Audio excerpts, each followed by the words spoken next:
the Senior Study Abroad Advisor. Let's start again. I am Matthew Zielsdorf. I am the Senior Study Abroad Advisor here at the International Office at CWU. My pronouns are he, him.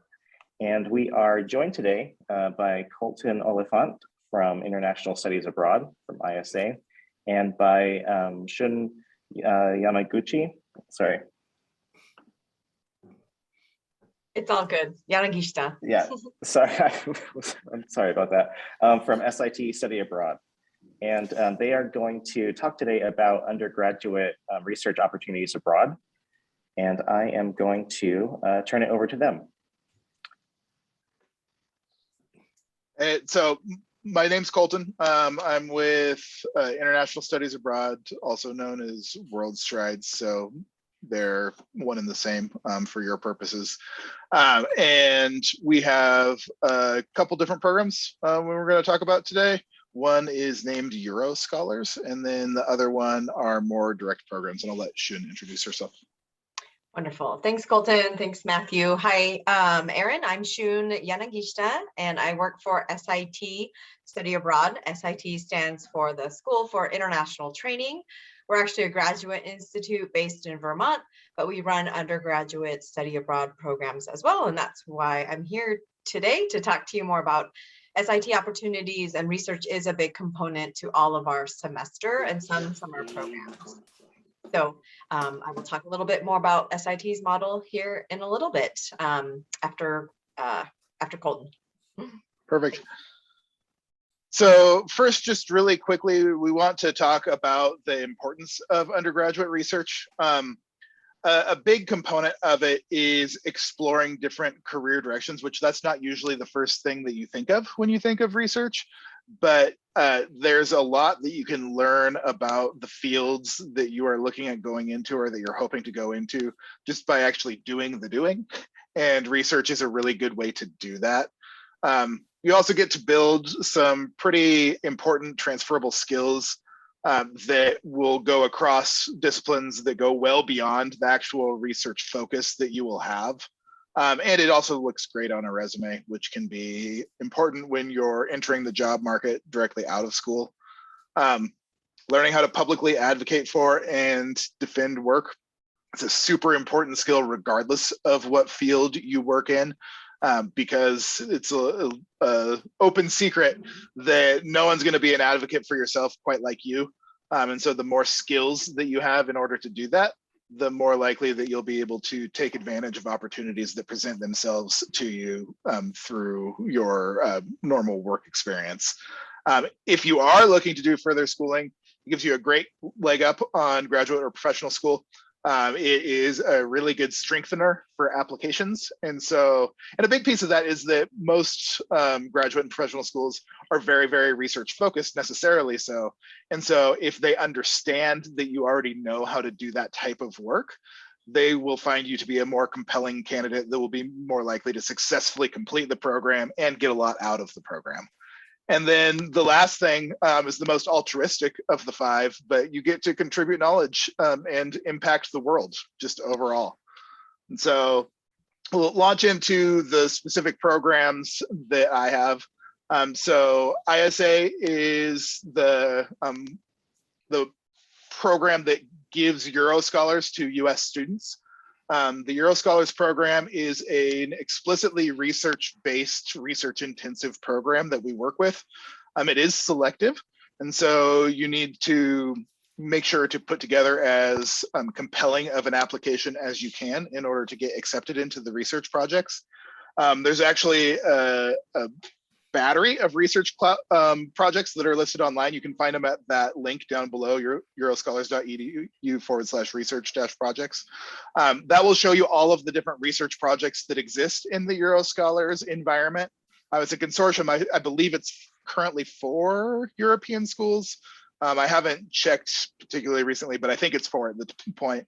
And so it will show you research projects that span disciplines across those 4 European institutions, who your major professor would be, and you basically apply to work with them to do their own primary research. And so it's really, really good research experience.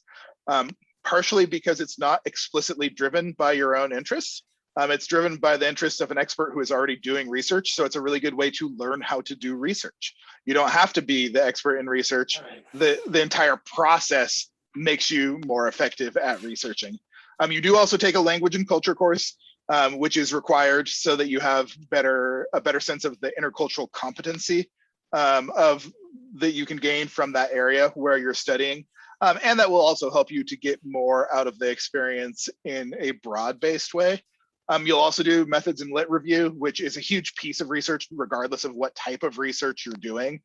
Most of the time that is integrated into the research credits, but sometimes it is a separate course.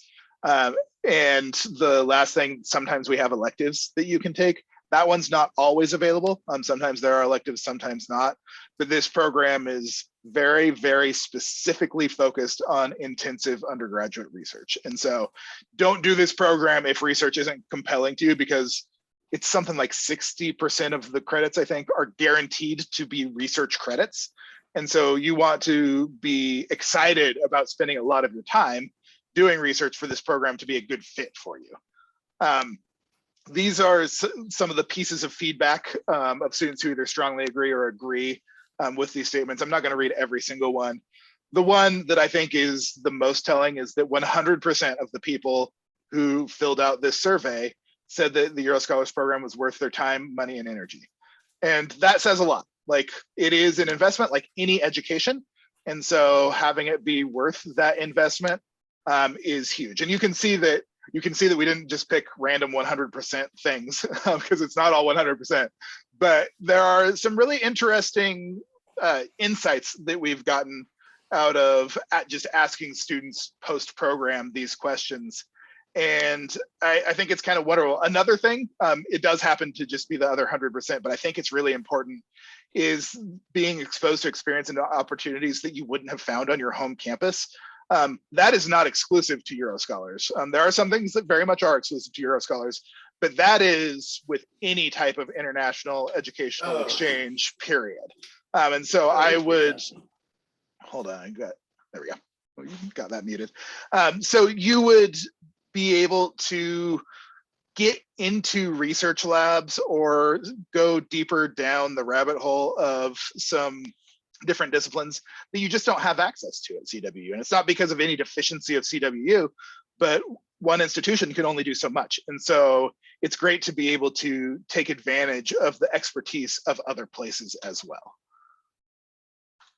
And then finally, there are other programs that we have that offer significant opportunities for research and research courses. And so that includes both ISA and TEEN. ISA stands for International Studies Abroad. We're just known as ISA though. TEEN is the Education Abroad Network, just known as TEEN. Essentially, ISA is the Western Hemisphere, TEEN is the Eastern Hemisphere. That's the easiest way to track the difference between the two. But between both ISA and TEEN, we have literally hundreds of direct enroll university programs. And many of those programs have a pretty wide variety of research-based courses. And so if you want to do a more traditional study abroad that has research as one aspect of it, then we have lots of different ways that you can get involved in that way. So those are the two websites, studiesabroad.com and teenabroad.org, where you can explore the myriad programs that we have for you. And there are options for, I've never found a discipline that we don't have options for. That's not to say that it is literally all, but I haven't found an exception yet. And I've been doing this for over a decade. And so I would imagine that we reasonably have options for every single discipline. And if you want to learn more about your options, then you can go to that last link there, the secure.studiesabroad.com/info, and we'll get you some more information. So I don't want to ramble on for too long because I know I have a tendency to do that. And so I will click this and pass it along to Shun. Great, thanks, Colton. Some awesome research opportunities with your organization. So I'm going to next talk a little bit about how one could do research on an SIT, study abroad program. So just a little bit before I begin, I wanted to describe SIT a little bit more and kind of sort of talk a little bit about the uniqueness of SIT and what sort of to expect and what kinds of programmings that we offer, as research is a big part of everything that we do on our semester program. So just a little bit about SIT. All of our programs are very experiential in nature and field-based. So what does that mean? It really means that the field is really more your classroom rather than, perhaps the traditional classroom that you might be used to in Ellensburg, a four-walled classroom where you walk from this building to that classroom. But on an SIT program, it's more kind of the field and local experts and local practitioners that teach you about a particular topic of the program that you're studying. So kind of the concept of learn by doing, learn from real life people from all walks of life is kind of how we run our programs. We're also known for going to a little bit more of a non-traditional sort of destination, or a little bit off the beaten path locations, from Mongolia to Rwanda to Serbia, Bosnia, and Kosovo in Europe to many other locations around the globe. So if you're looking for something a little bit unique in terms of destinations, we may be able to help you with that. Earlier, I mentioned too that all of our programs have a particular theme tied to the program. So every single program has a theme, and so that's the topic or the theme that all students will study intensely about on the program. And so really, as long as you have the interests and the passions and the curiosities tied to that theme, and having some of the prereqs can really allow you to do any SIT program. Our programs are all very interdisciplinary in nature as well. And so all of our programs fall under one of these 7 critical global issues that you see here listed, from the climate portfolio to peace and justice programs. And so all of our programs fall under one of these 7 critical global issues, but more often than not, they may be cross-listed with other issues because of the interdisciplinary nature of our program. So if any of these sort of topics interest you, perhaps you can start looking at that portfolio of programs. But because it's so interdisciplinary, I always tell students to look at the entire portfolio, because more often than not, there could be multiple themes that might interest the student in terms of, their goals or curiosities or what they might want to do in the future. Also, SIT has a really long history in engaging in social justice. We were the original Peace Corps training center back in the 60s. And so, social justice is a big value of ours, as well as reciprocity and engaging with the locals in all of the countries that we work with. And also, tying to the Peace Corps, language learning is a big part of what we do as well on SIT programs, and the type of accommodations that students live on our programs are homestay based. And then, of course, the research and internship component is a critical piece to our semester program, where students take and learn about the particular themes and take everything that they've learned in the first 2/3 of the semester and putting it into an applied project, whether that happens in the shape of a research paper, so an independent study project, or some of our programs have an internship, which I won't talk about too much today because we are going to be focusing a little bit more on the research aspect of our programming. Next slide. So a little bit more about how research fits into an SIT semester program. Just as a side note too, we also have summer programs.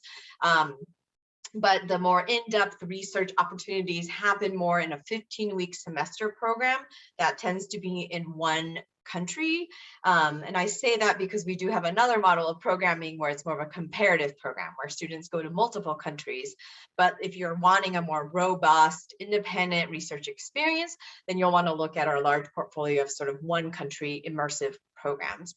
So if you're looking at a 15-week program with SIT, the first week is orientation. Like I mentioned, the main chunk of your coursework happens that first 2/3 of the semester, where you're honing in on the language. So whether you're learning Bahasa Indonesian or Arabic or whatever language of that community is, you'll be gearing up, learning the language, focusing a lot on oral skills, as that is a way to help you with your capstone at the end of the semester. Students are taking thematic seminars. This is when you really hone in on the theme of what you're learning and the topics. That's when you're developing your research ideas and your research questions, and you're learning about various methodologies and the ethics of researching in a field methods and ethics course as well. So that class is really sort of designed to allow you to really, develop a primary research question. You learn about various methodologies for research collection. So whether it's interviewing or participant observation to surveying to, do I need an interpreter for, interviewing, and do I go through, human subjects? And that's something that we hold strongly is the ethics behind research. And so all students have to go through a local review board process in addition to getting the green light for their research. And once all of that happens, we have a capstone period. So basically the last 4 weeks or so of the semester. Some programs, the capstone period is a little bit longer, but for the large majority, it's about 4 weeks. That's when you're off in the field, doing your own research, transcribing, analyzing your data, and then writing a final paper, which usually ends up to be about 30 to 40 pages or so. And then students present at the end of the semester. So it's a really cool opportunity to not only do something that you're really passionate and curious about, which we hope then could be stepping stones for other opportunities, whether it's at Central or perhaps grad school, like Colton mentioned earlier, or other kinds of opportunities. And students have the chance to present it too. It's roughly 10 to 15 minutes. I've sat in on some of these presentations, and they're kind of like a mini, thesis defense, perhaps not as scary as a real master's thesis defense. I remember from back in my day, I was really nervous, but it's a great way to also be able to present your research to your cohort and also even to the community as well. Sometimes community members will come to your presentation, or homestay families and whatnot. So it's a great way to sort of give back to the community that has hosted you for 15 weeks. In terms of the research and the types of research one can do, there's a variety. The fourth tile that you see here, the traditional research, is kind of the more common way of how a student might conduct their research at the end of the semester. We also have some students who have some unique skill sets and a unique interest. Maybe they're a bit more on the creative side, or they want to maybe, help out a research for an organization. So like looking at an NGO and helping them with a case study. Some students who come from journalism or media studies or comm might be interested in doing like a journalistic independent study project. Maybe they're creating a journalistic piece, or they create, an interesting documentary, which we've had students do as a part of their research alongside research. And then the creative part too is also an interesting one, where some students who come from the arts or kind of the more creative design aspect have done more kind of creative research based kinds of research programs. So again, tailoring to, not only your interests, but also the type, where you're more creative, you're more of a journalistic student who's great at writing. We also look at those kinds of components as well. And then just one example amongst the many that we have, just so you can kind of visualize what a theme might look like at SIT. We have a program based in Oaxaca, Mexico, the theme being migration, borders, and transnational identity. And for this program, I've listed, the courses for this particular program, the thematic seminars, the language, the research methods and ethics course, and then the capstone project, which can take shape of an independent study project, or you can also do an internship on this program, but I know I'm focusing a little bit more on research today. So those were some of the topics that students have done in the past, but it's also not an exhaustive list. As you can tell, the theme at first glance might be a little bit narrow, but it's also very open, and like I mentioned earlier, very interdisciplinary. So really the opportunities of creating topics for research is endless, as long as it fits the broad theme of the program, which is on migration, borders, and transnational identity. And then also we do have a digital collection site at SIT. We are a grad institute, so we have a library, and we do publish the top papers from every semester for every student that people from all over the world have utilized for their own research. So again, it's kind of giving back to the research community, and it's really neat when others have used our students' research in their research. So we do have digital collections for all of our semester programs with some really cool papers that I might not necessarily understand, as that's not something I'm versed to, but it's really cool to see students be a part of that, and some have even gone beyond that and published and done more things. So with that said, the next steps, and I'm happy to go over some of the things that Colton and I think are really good pieces of advice for students who are considering not only just study abroad, but research or about the future. So I think there's a variety of people that we think are important to talk to when thinking and planning about study abroad. And they range from, of course, the study abroad office at Central Washington. So advisors like Matthew and Steve can really help you and understand the different types of programs, the models, how aid might work, what kinds of courses you could take, and how those credits might look towards your degree.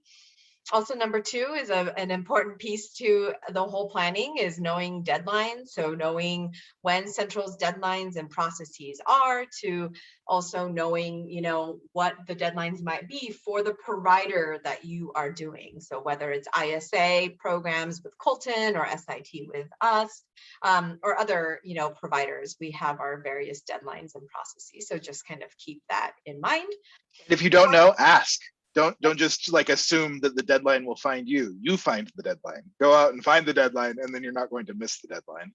Exactly. Being proactive and noting and planning ahead is definitely key. And then, of course, applying to Central Study Abroad office, and applying with us. And then, of course, just with anything in life, there's always more things to do, and preparation and paperwork and all of that. But that's really to, allow you to have the most successful time abroad. And so it's not, sometimes it might feel a little bit like there's a lot, but there's reasons for these forms that we ask you. And that's really to allow you to have the best time abroad and the safest and the healthiest times and successful times abroad. So those are some sort of next step tips that we have. Yep. And then the next slide is on scholarships, and, Colton, feel free to chime in, or. Yeah, I can do that. So with scholarships, it's kind of incredible how often there is money that goes unawarded, which is why apply for them is number one. Just because students get intimidated by the scholarship process, just because they might not feel like they're good enough, they might not feel like it's worth their time. But it's really pretty common actually for scholarships to not get awarded because we just don't have applications for those scholarships. And so I would very much encourage you to be proactive in finding scholarships and also in applying for them. Like, you can't get the scholarships that you don't apply for. So please do apply for them. Along with the same as the program, know the deadlines. And know the deadlines doesn't mean that the inspiration comes down from on high to you. You just have to go out and find the deadlines, or go out and ask what the deadlines are, and then note them, track them. And then you won't miss deadlines and won't have that regret of not having a chance to put your hat in the ring for a particular scholarship. Both ISA and SIT have specific scholarships that are targeted for our students. And so regardless of who you apply to study with, make sure you ask them for their specific scholarships, because we all have them. CWU also has scholarships for study abroad, or maybe through the department. General scholarships for the university can sometimes go along with international experiences as well. Especially for the CWU scholarships, talk to the Education Abroad office and talk to the financial aid office. They're going to be able to just tell you what works, what doesn't, what's available that you might not have known about. Regular financial aid does come with you.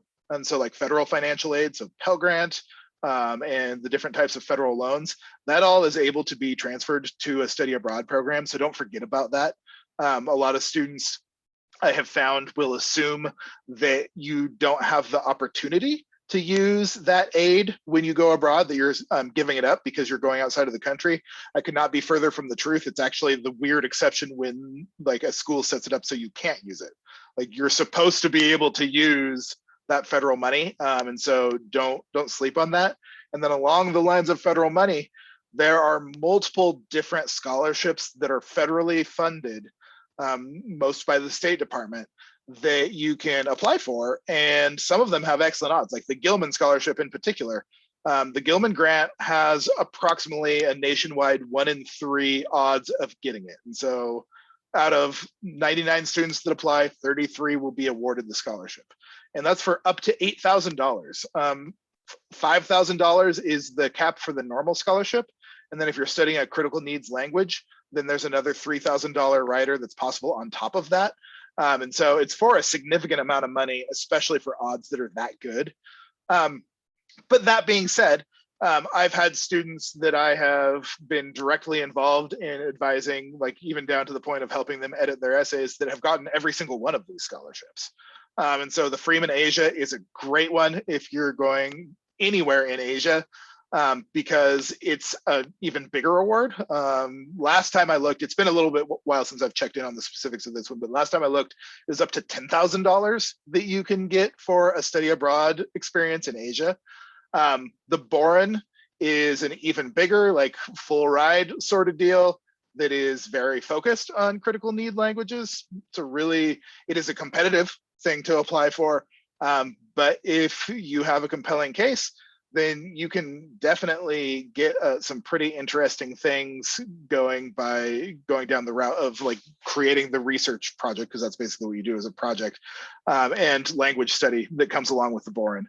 And then FEA is Fund for Education Abroad. Again, just a good national repository of scholarships that are available. And then beyond that, there's good old fashioned hustle, like community-based funding opportunities. Local organizations will sometimes just give you money if you ask. I had an opportunity in high school to look for external funding for a project that I was doing. And I asked maybe 30 businesses if they would give me money, and like 20 of them did. They didn't know me, but they just gave me money because I asked the question.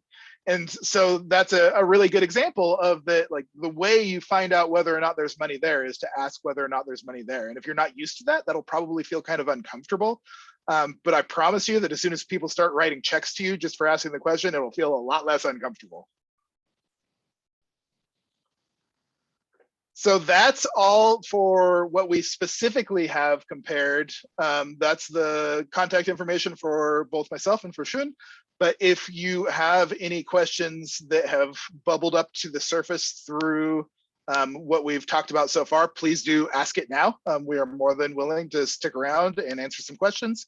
But otherwise, that is how you can get in touch with each of us in order to ask questions directly to us. And so any questions from out in the ether?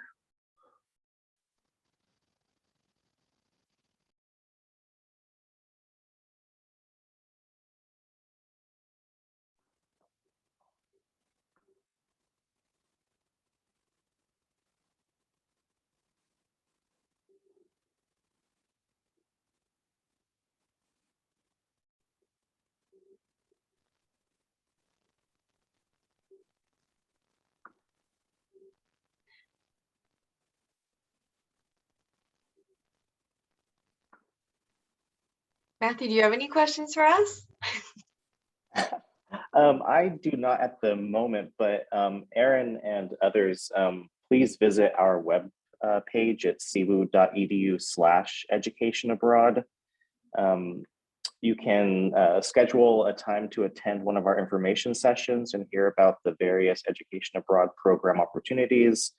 We also talk about some of the scholarships that are available and go into some general information that you should know. And then afterward, you can schedule a one-on-one advising appointment with either Steve Cook, who is the Associate Director of Education Abroad, or with myself.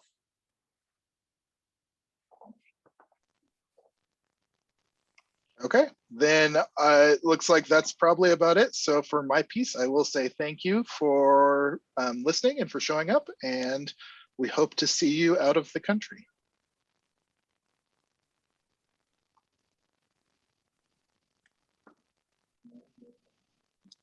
Ah, I see. Okay. Okay. Thank you, Erin. That's great. If you can pass on the word of research